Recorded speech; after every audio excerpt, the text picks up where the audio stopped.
চোখ জুড়ানো, মন ভোলানো, প্রশ্ন জাগে ভারতের মাঠে গোয়ার বুকে অবসর ভেঙে কিছু মুহূর্তের জন্য কি ফিরে এসেছিলেন আর্জেন্টাইন কিংবদন্তি অ্যাঞ্জেল ডি মারিয়া? না, ওকে ডি মারিয়া ভেবে ভুলেও ভুল করবেন না। ওর নামটা ঋতুপর্ণা চাকমা। লোকে বলে বাংলার ফুটবলের লেডি মেসি। ওর গায়ে মেসির ট্যাগলাইন দিয়ে যে তিল পরিমাণ ভুল কেউ করেনি, সেটা তো চির প্রতিদ্বন্দ্বী ভারতের মাটিতে নেপালের বিপক্ষে প্রমাণ করলেন ঋতুপর্ণা চাকমা। দল যখন শুরুতেই পিছিয়ে, খাপছাড়া ফুটবলের ছন্ন ছাড়া, সমর্থকরা যখন হতাশ পুরো দল, ঠিক তখন জ্বলে উঠলেন বাপায়ের এক জাদুকর।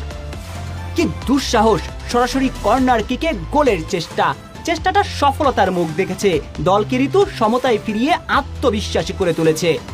গল্পটা মিলে তো রোজারিওর ওই নক্ষত্রর সঙ্গে। পুরো ফুটবলীয় ক্যারিয়ারে বার্সা থেকে আর্জেন্টিনার জার্সিতে দল যখনই বিপদে, তখনই জাদুকরী একটা মুভমেন্ট রচনা করে বিপদের হাত থেকে বারবার রক্ষা করতেন লিওনেল মেসি। আর আজ গোয়ার মাটিতে ঋতু জাদুকর মেসিও হয়ে উঠলেন, দলকে সমতায় ফিরালেন একেবারে ডি মারিয়া স্টাইলে গোল করে। তাই তো ম্যাচে জয় পরাজয় ছাপিয়ে বাংলার ফুটবলের লেডি মেসি ঋতুই এখন পুরো দেশের সমর্থকদের কাছে ভালোবাসার নাম।